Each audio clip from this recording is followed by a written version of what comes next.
Nick Ferrari at breakfast on LBC. Call 0345 6060 973. 21 minutes after 8, of course, we'll come back to your views about Boris Johnson and indeed the Chancellor. That's what we're about, LBC, of course, in the mornings, getting your views. It'll be fascinating to get the view of my next guest. Delighted to welcome to the studio David, now Lord Frost, who served under Cabinet Office Minister under Boris Johnson until very recently, actually, December. He was the man charged with prosecuting our Brexit chief negotiator for exiting the European Union. Do you remember famously Boris Johnson, I think, saying, David, sign it, just sign it, or words to that effect? He was the Prime Minister's European advisor and also served in the past as a British ambassador to Denmark, so quite a career record. And he joins me in the studio. There's much to discuss, Lord Frost, about current developments, but we're 2 and a bit years into the Brexit that you signed. Were I to ask you to give it a grade as to how it has affected the British people, that is to say, A+, we're in a land of milk and honey, and C-, we're hanging in rags.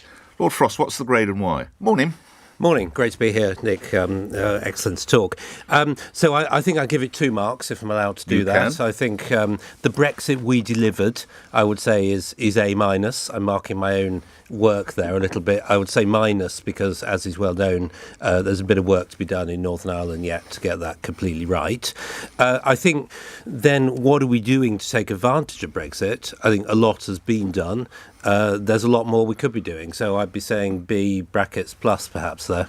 What do we need to be doing, Lord Frost, that we should be doing in that area? So and that's a grade I'm more familiar with in my school days. By the way, when I wrote B+, I see it so many times on my work. I think there's a lot more we could do. There's a lot we have done. The vaccine rollout, leading on Ukraine, and restoring democracy to the country. Let's not forget that is the most important point of Brexit. In many EU countries, you can't decide everything through elections. In this country, we now can.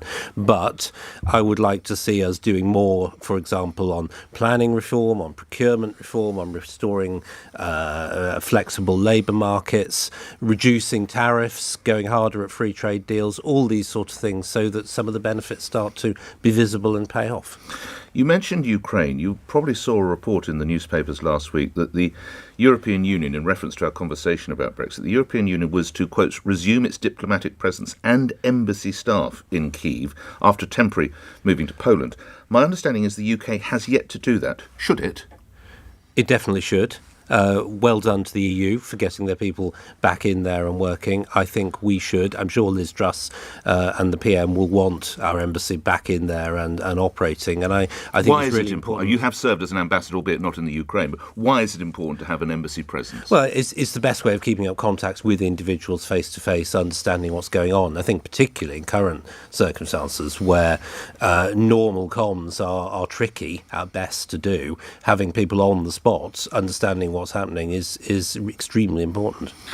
Also, and again, you have no involvement in this personally, but are you, like me, a little disappointed? We have nearly 200,000 families in this country who've come forward and opened their hearts and their doors, and we seem to be having all sorts of problems actually getting Ukrainians to come in and avail themselves of this hospitality.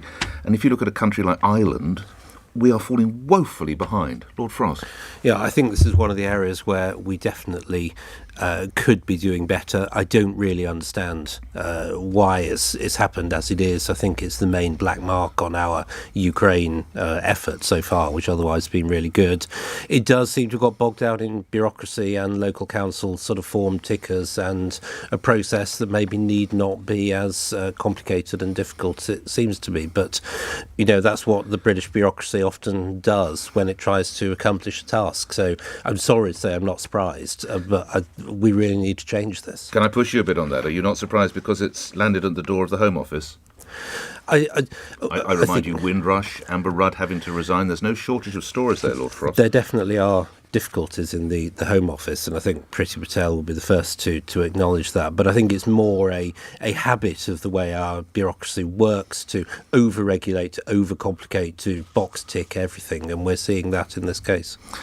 But you know Boris Johnson as well as anybody. He's a former magazine editor and a journo. Why doesn't he just thump the desk and say, get it done? I'm sure he is saying that, and I've seen him say that in other issues over the last 2 or 3 years, but the government doesn't control local council house inspectors. It isn't entirely in control of all the rules that are in place on a scheme like this, and thumping the table isn't enough. You have to have a machine that works, and actually, as we saw on COVID and some other things, the machine doesn't always work as well as we would like it to. Please have a swig of your coffee as I just go through some of the other questions. Very grateful. You arranged to come in some time ago. And, of course, overnight a fairly big story has developed regarding the Prime Minister. We now know that he and the Chancellor and the Prime Minister's wife have been found and have paid their fines in investigation by the Metropolitan Police. Your reaction to the Partygate and the fact that we have the first time a Prime Minister caught up in a legal affair such as this. Lord Frost. Well, it's a very serious situation, I think. I don't think the one fixed penalty notice is in itself grounds for resignation, but it would appear he's misled the House. Well, this is what concerns me, and that's why I think it's not possible just to say that was then, this is now, let's move on, the world is different, as the government is trying to this morning. I don't think that's quite good enough. First of all, I think the Prime Minister is on record saying to Parliament that all the rules were observed and there were no passes. That's obviously not the case, and I think it's very important in our constitutional system that correct information is given to Parliament. So I hope the Prime Minister will come to the House on Tuesday and make it clear what the actual position is. The second concern is that this is an ongoing process. We don't yet know what other penalties may be issued and to whom. I think, as I saw suggested this morning, if there's some thought of bringing forward the Sue Gray report, I think that will be a good idea. I think it's important to bring transparency, to be clear what's happened, for the Prime Minister to make his case and people to judge him. I don't think it'll be enough just to say nothing to see here, move on. I think it would dog the party and it would dog the Prime Minister unless he can be clear and explain to people what happened and why. But it's a difficult explanation, isn't it, Lord Frost? Unless you buy the idea he was ambushed by cake. He's either, well, has he lied or has he been misled? It has to be one of the two, doesn't it? So I can't speculate. I think the Prime Minister has the right to be trusted, but that's why I think it's so important that he explains himself to Parliament and explains why he said what he did. It is very important that these constitutional proprieties are observed. And you know him well. Would he have knowingly misled the House? No, absolutely not. Every minister, from the Prime Minister down, knows that is something that just doesn't happen in our system. I'm confident he wouldn't have done that. I don't know whether he looked into things as much as he should have or whatever last November, December. I can't speculate about that. The important thing is to get it right now, to be clear, to explain what happened and to make the case and to try and move on the back of that. And unless he does that, I think it's going to be quite difficult. There is an argument that had he listened to you, the great Frost, as he once called you, he might not be in the problems that he finds himself. You had concerns about the pettifogging rules that were being brought in and the lockdown and everything else. You spoke about your frustration there. Can you see a time you'd ever go back and work with him? It's not really in my hands. I am happy. Why did you feel it? Why did you resign your post last December over those COVID? I couldn't support Plan B on COVID. I believed that much of what we had done on COVID in terms of rules, in terms of lockdowns, in terms of, as you say, all these rules, was not necessarily damaging to the country. And when I saw us apparently going back down that slope again, I thought that was a big enough issue for me to say I can't support that. And I spoke against it in Cabinet, and I couldn't support it. So that was the problem. And I'm very glad that the government did the right thing, nevertheless, in the decisions it took in December and January, and we're in a different place, and we're now in a different political world. I'm quite happy commenting in the media, in the press, giving speeches and so on. I don't think the Lords is a place where you do serious politics, unfortunately. People have said to me that it is now possible to resign your Lord's seat and do something in the arena where it really matters, in the Commons, but I'm not pressing for that, and that's for others. So what are your future plans or aspirations? So I think the best thing I can do is contribute to the public debate as I'm doing now, and draw on my experience. You're not joining LBC, are you? Everybody else seems to be doing it. Is this the new breakfast? Is this how they tell me now? This is a little bit brutal, isn't it? Broadcasting is as brutal as politics. Breakfast with Lord Frost. We'll have to drop the Lord. It's not. It's honestly, it makes it a bit standard. Just had to be David. I've no You've plans. got a good name. I've no plans to join LBC. I could. So what are you? I mean, as I say, you've got the right name for it, David Frost. You'll certainly get a lot of people. What are you going to do, Lord Frost? So I'm going to. I'll be writing. I'll do some journalism. I'll do some work with think tanks. I would like to keep commenting, explaining, trying to shape the political debate in ways that are helpful, and doing what I can to keep Brexit on track, to support the government if it decides to take action in Northern Ireland, and to keep. Are you going to forward. resign from the House then of Lords? I'm not planning to. No, I'm just saying. Not out of the question. People have drawn it to my attention that it's a possibility. I don't envy you having to wade through the amount of trees they cut down for the documents you had to read and the ink that was on them. But one problem you have actually referenced it twice now, Lord Frost, Northern Ireland. It didn't work, did it? It isn't working. We had to take the decisions we did back in 2019 because Parliament had removed the option of leaving without a deal. The Constitution was being shredded. We had to deliver the referendum results, so necessarily the deal in 2019 was imperfect. We thought that it would work. We knew we were taking a risk. There was a lot in it we didn't want but was imposed on us. Unfortunately, it hasn't had the careful handling that it should have. And by whom? By the EU. The decision to try and activate Article 16 at the beginning of 2021 was a big problem. The decision to impose a vaccine border in January, albeit briefly, was a problem, and it's destroyed the moral basis of the protocol. It's very clearly undermining the Belfast Good Friday Agreement.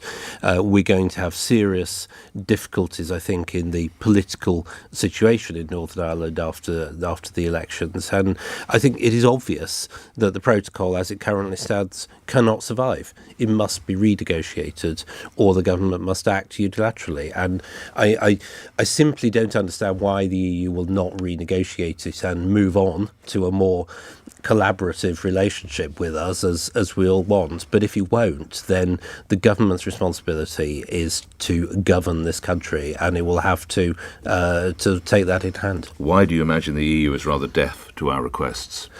I genuinely, I don't know. Of course, they could say, well, you agreed it, you must implement it. But that's a kind of, it's a truism. Treaties are in practice often renegotiated as circumstances change. It's obvious that there is a political difficulty which both sides are engaged in, and the best way is to deal with this collaboratively, and perhaps in the new world where we're working together quite well on Ukraine and circumstances have changed, they'll agree to do that. I really think they should. Last couple of questions. President Zelensky has singled out Boris Johnson as effectively the most effective leader of the West. Would you concur with that? Do you think that, I hate to use this expression, but it's a journalistic expression, has he had, quotes, a good war? Yeah, I don't really like the expression either, but I think he has. I think the government has generally got things right on Ukraine. We saw the problem. We tried to alert people to the problem. We have been extremely supportive of Zelensky. We've got weapons to him and so on. I think we've genuinely done the right thing, and I think the Prime Minister should be proud of that. This government has a lot of successes, and I hope this is going to be one of them. Just coming back to Brexit, and I think you've been realistic enough to face this, we have major productions such as Andrew Lloyd Webber's production of Phantom of the Opera not being able to get into Europe. A Chinese production team has to go into it. I think you've also accepted that as regards musicians, can I put it to you, the Brexit deal failed them, Lord Frost? So I don't think it failed them. You can't abolish free movement for the UK and expect other countries to carry on with free movement as if nothing had happened. So that's part of the deal. I think there was room for us and for both sides to be a bit more flexible on dealing with musicians and actors. It didn't seem to be possible in 2020. The EU were not being flexible. Circumstances were different. But I don't think we should necessarily rest there. And of course, it's possible to make technical improvements, and I hope we can do that in, hopefully, this new atmosphere. Will Boris Johnson lead the Conservatives into the next general election? I believe he will, if he does the right things, as I said earlier. If he makes his case, makes clear what goes on, regularises the position with Parliament. And also, I he think has the cost of living to address, doesn't he, Lord Frost? He does. We've got the energy crisis. We've got a lot of things going on. It's going to be extremely difficult. I think people recognise that. I think when it comes to making the choice between Conservatives and Labour, the record of this government, Boris Johnson's leadership capabilities, the fact that we will have delivered so much will be important. So yes, I'm confident he will, but we must do the right things in these 2 years that remain to us. And the blueprint for green energy, broadly speaking, did that hit the right note? So I wasn't massively convinced that the energy security paper really changed anything much. I think it doesn't deal with the problem that it's all very well to build a lot of wind power, but it needs backup by other power for when the wind doesn't blow. And I didn't see that problem really addressed in the security paper. My worry is that the government is on a plan where it's not engaging with the trade-offs. It won't be possible to deliver net zero on the timetable they want, and we will end up with rationing and behavioural change. I think that'll be extremely bad outcome. I don't think the British people will put up with it. Rationing? I think that if we don't have the right amount of power on the grid at some point in the next 10 years, then obviously that is one of the things that could happen. And I noticed the government said it would nationalise the grid managers in this paper last week. So the government will have control over things it doesn't have control over at the moment. I think it's really important we don't go down that road. I really worry that our current policy, by not investing in secure, reliable power, i.e. gas, over the next 10 years, risks taking us into that situation. And I don't think last week's paper reassured me that we've got a grip on that. Last week's paper's coverage of Rishi Sunak and his wife's tax affairs. Can Mr Sunak go into the election as Chancellor? I think he can, absolutely. I don't think he did anything wrong, and I don't think his wife did. I think all laws have been observed. If he didn't do anything wrong, why might he refer himself for an investigation, though? So I think it's reasonable for him to want to have 100% clarity from Lord Geit.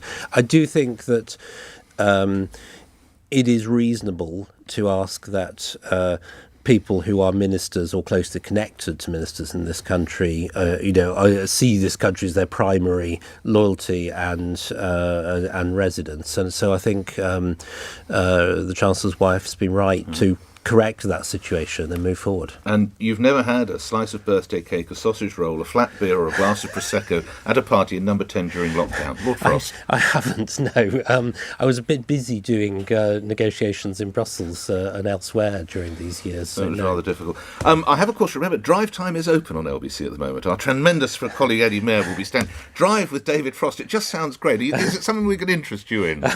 Maybe not today, but maybe one day. Maybe in the future. One day. Lord Frost, thank you for coming by. You served as Cabinet Office Minister under Boris Johnson. You were the chief negotiator for exiting the European Union. You are a Conservative peer, and you're branching out into more communications. Thanks for your time, Lord Frost. Thank you. News next on LBC.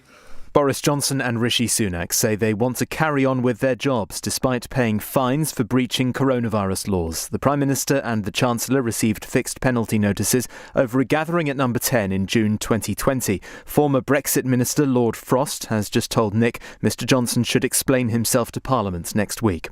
UK inflation has reached another 30-year high.